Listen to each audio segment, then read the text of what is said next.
Hoje é dia 23 de janeiro de 2020. Nesse exato momento, o ministro Sérgio Moro, da Justiça e Segurança Pública, está se vendo em maus lençóis. Infelizmente, o ministro foi convidado para o governo Bolsonaro e muitos amigos e até adversários acharam estranho tanto o convite quanto o aceite por parte do ministro. Os adversários apontavam que Sérgio Moro estaria beneficiado pelas próprias ações como juiz ao julgar a Lava Jato e a tirar o Lula, por consequência, do páreo eleitoral de 2018. Os aliados não confiavam no presidente Bolsonaro, que não tinha nenhuma experiência administrativa de gestão de pessoas, de gestão de recursos, e via no presidente alguém com uma instabilidade emocional que poderia jogar o próprio governo na cova. Portanto, quem estivesse dentro desse governo também seria engolfado por essa situação. O que se viu hoje, o que se caracteriza hoje, o que se mostra hoje, é que a segunda opção, ou seja, os amigos do Sérgio Moro, eles temiam a coisa correta. O ministro iniciou a sua carreira, a sua vida pública lá em Curitiba. Antes disso, ele tinha feito um curso de direito brilhante. Depois, ele presta concurso e entra para a magistratura. E, paralelo a isso, ele entra também na vida acadêmica como docente. Como docente, ele amplia também a sua formação, chegando a cursar um doutorado e várias outras especializações. Bom, foi essas especializações que deu ao Sérgio Moro a capacidade de tocar a Lava Jato no futuro de forma que ela produzisse tão bem. Foi a pegada de Sérgio Moro, junto com os procuradores de Curitiba, que conseguiram mapear toda a corrupção envolvendo o governo federal. Tanto o governo federal da época, leia-se Dilma e Lula, como também chegaram a informações de governos anteriores. Bom, a Lava Jato, por sua vez, criou um ambiente que notadamente favoreceu o Bolsonaro, porque o ambiente político não permitia que pessoas que estavam ligadas à velha política, à velha prática da política, ao velho discurso, encontrassem um ambiente favorável, principalmente isso do centro-oeste para baixo, quando nós temos ali uma formação um pouco maior, um esclarecimento um pouco maior. No Nordeste, aqui no Nordeste, eu estou no Maranhão, por exemplo, nós ainda estamos muito ligados a essa coisa mais paroquial, a essa coisa do clientelismo e aí vai. Bom, voltando para as agruras do ministro. Bolsonaro, desde o início do governo, havia prometido para Sérgio Moro que ele iria ser indicado para uma das vagas que abriria no Supremo Tribunal Federal, que abriria durante o seu governo.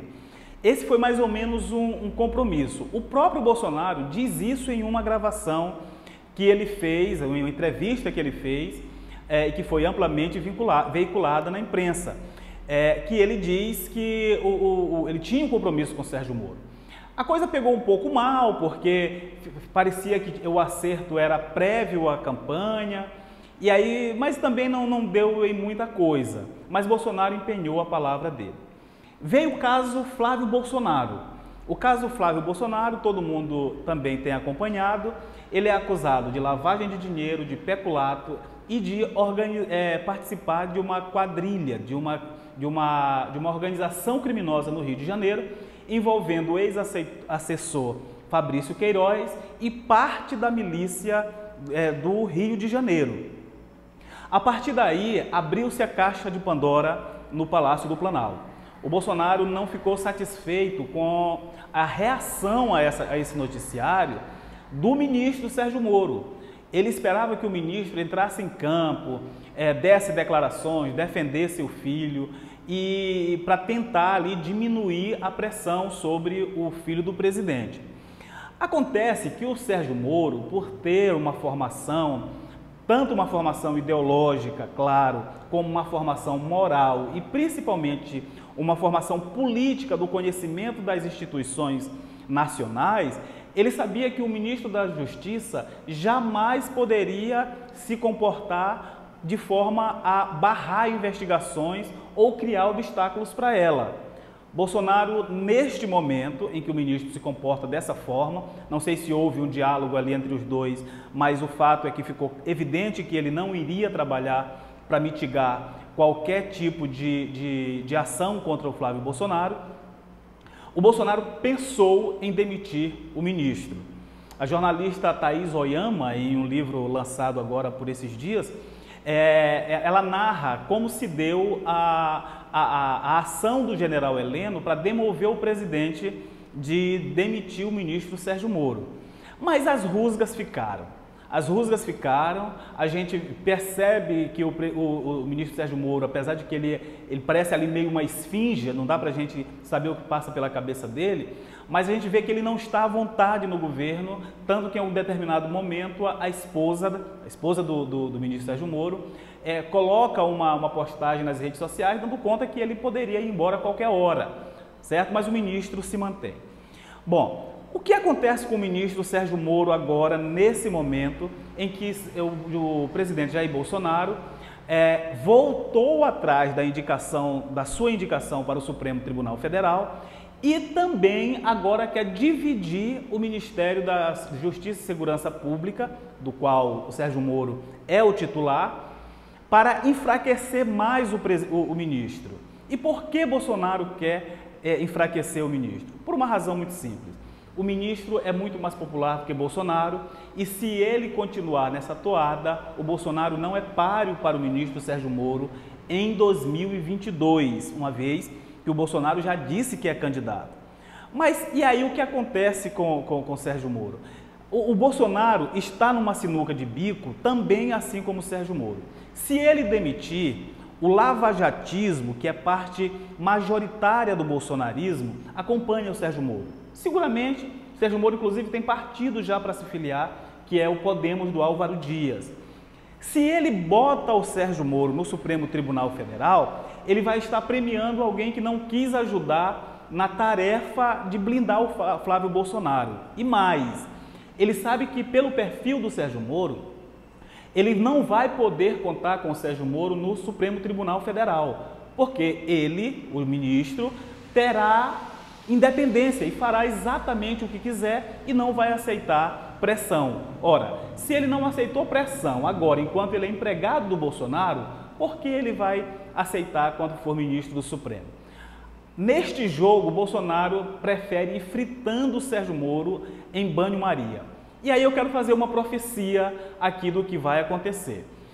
Talvez o Bolsonaro esteja tentando constranger quando ele diz que vai desmembrar o ministério de Sérgio Moro, sem falar com ele inclusive, talvez ele queira forçar que o Sérgio Moro peça para sair.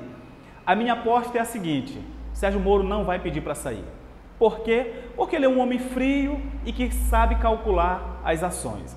Se o presidente não colocar ele para fora agora e criar este ambiente político adverso para si, o Sérgio Moro ficará no governo até o final do ano de 2020. Nesse momento, quando o Sérgio Moro concluir o que estiver fazendo no Ministério até 2020, vai acontecer o seguinte, anotem o que eu estou dizendo. O Sérgio Moro vai pedir para sair no final de 2020 para começo de 2021, vai pedir para sair, se não tiver sido indicado, obviamente, ao Supremo, vai ter um ano sabático, 2021 ele vai viajar, fazer reciclagem, reorganizar a vida e tal. Quando começa a chegar início de 2022, ano da sucessão do presidente Jair Bolsonaro, a sociedade vai clamar por Sérgio Moro.